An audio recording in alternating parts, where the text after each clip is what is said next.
Hi, this is Press of Atlantic City sports editor Mark Melhorn, and I'm here with two of our writers, Jason Mazda and Mike McGarry.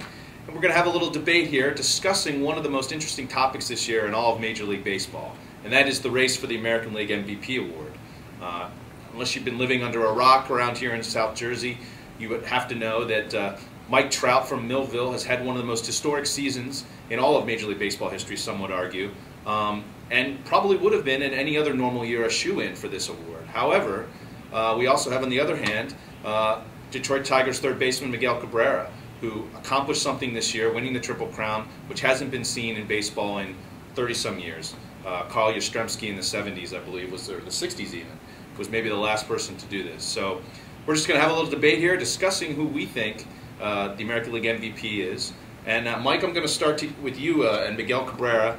To be honest, when I first was talking about this award, winning the Triple Crown to me is just an amazing feat. The first thing that came to my mind is something I've never seen in my lifetime.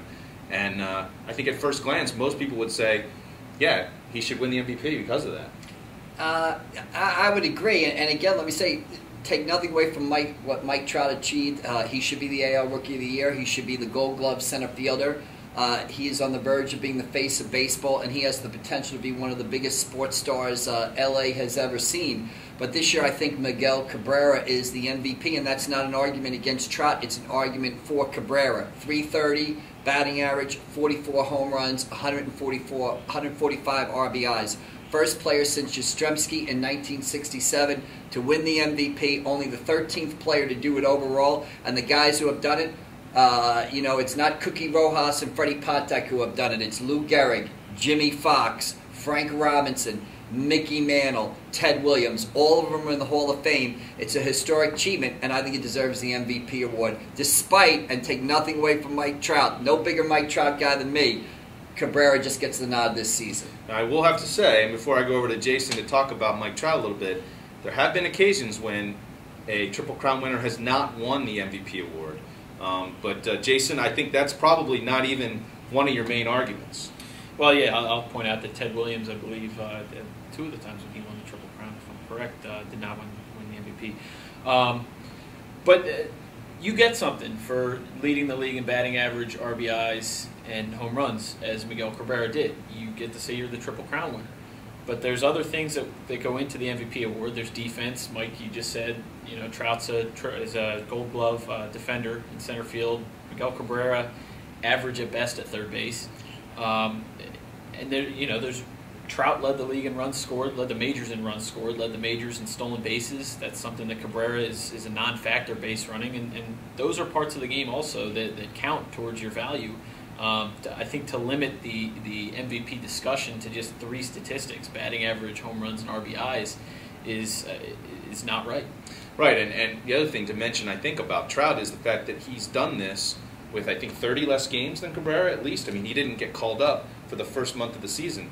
So, Mike, how do you think, I mean, it is kind of hard to not take those things that Trout has accomplished into consideration. I mean, what was the stat, Jason, that he had done something? There was three different stats that no one else in the history of baseball had ever accomplished. Well, yeah, the Triple Crown, yeah, it hasn't been done in something like 37 years or something like that, but it's been done 15 times before. That's not many in 112 years or whatever there is. But Mike Trout, 129 runs scored, 49 steals, and his 30 home runs. That's 125, 45, and 30 has never been done by anybody. Trout's the first one to do it.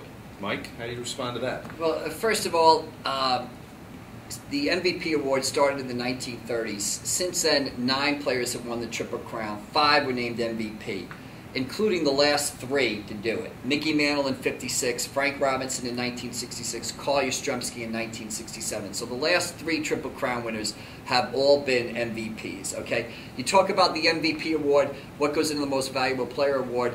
I think your team making the playoffs is a big part of it. Detroit won the Central Division. They won a lot of big games in August and September. Cabrera batted .357 in August. He had 10 home runs and 27 RBIs in September, carrying Detroit to the Central Division title. Now I know it's based on the regular season, and what happens in the playoffs doesn't count.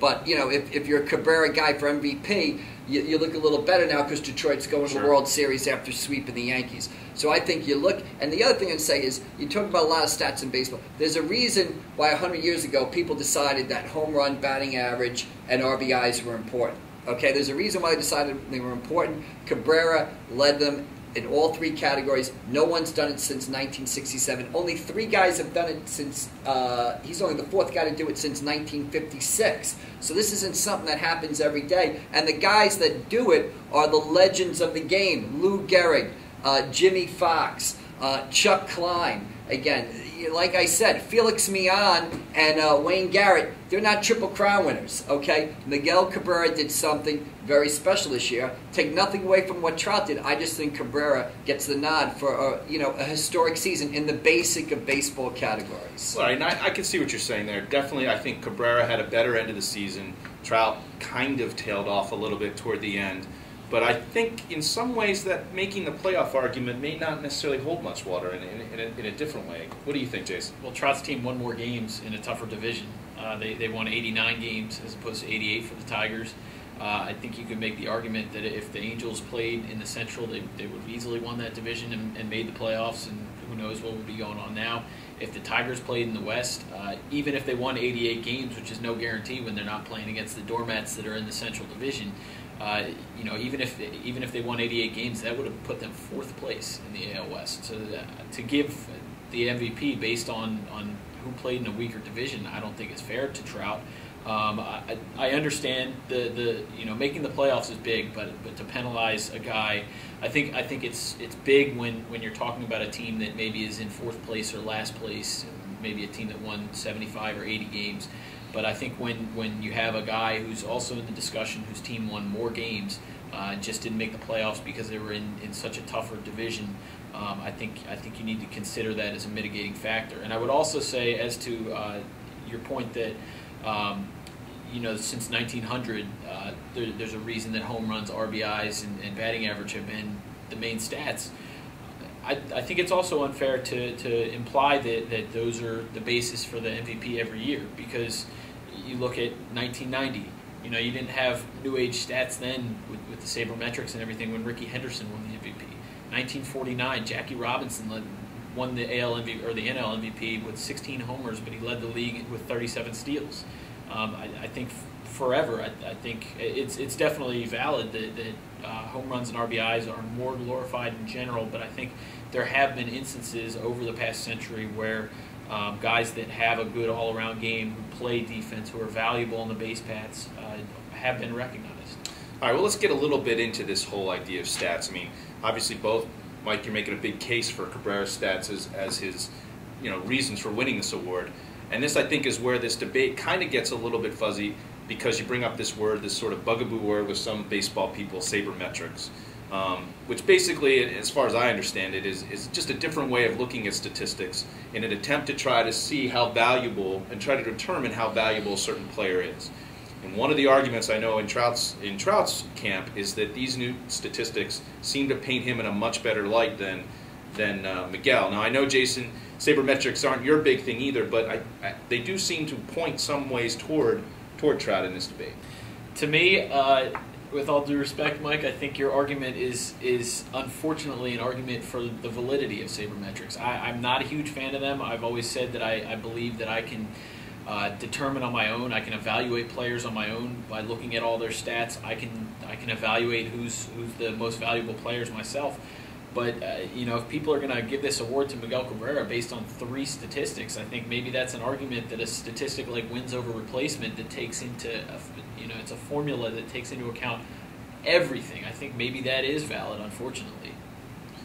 What do you think, Mike? I mean, what do you think this whole argument about Trout should win easily? I mean, I've read people say hands down he should win because of this sabermetrics thing. I don't believe that for a second. I mean, I look at sabermetric stats, and they're nice and cute, and they're different ways of looking at players, and you don't want to be stuck in the past. But you look at sabermetrics, and one of the things is fielding, UZR, ultimate zone range. That tells me that Alfonso Soriano is a better outfielder than Mike Trout. We all know from our own eyes that Mike Trout is maybe the best defensive outfielder in baseball. So you can't get caught up in these sabermetrics. You have to have a way of measuring a player's. What Cabrera did with home runs, RBIs, and batting average shows what a complete hitter he was. It's only been done 13 times. Fourth time since 1956, historic season for him. Plus, his team is in the playoffs, and he was a clutch hitter when it counted in August and September. Again, take nothing away from Trout, but I just think the nod goes to Cabrera. All right, last words there, Jason? Well, as far as UZR, I don't know how that's calculated, I'll confess, but I mean, you're saying right there that Trout is, passes the eye test as a Gold Glove center fielder, left fielder, whatever. He played all over the outfield last season, and I don't think it takes advanced metrics to know also that Cabrera is average defensively, and to just ignore that, I don't think is fair, and I just think across the board, Trout is just he deserves it based on what he did across the board, whereas Cabrera, 4 stolen bases, average fielder. Not as many runs scored. He's not relevant on the base paths, really. He's a great run producer, great RBI guy, home run hitter, and he obviously hit better for average than Trout did by 4 points, I believe.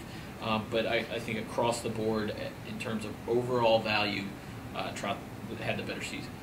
Well, as you can see, there's a lot involved in this debate, and it has made for an interesting end of the season for a lot of baseball fans. I know with the election coming up, a lot of people would say this debate is almost somewhat more interesting than the presidential election in some ways. But feel free to. We want to encourage you to continue this debate on our website. You can either go to pressofac.com/Trout or pressofac.com/Cabrera, where you can see this broadcast. Also, post your comments on Facebook and Twitter. And thanks for joining us.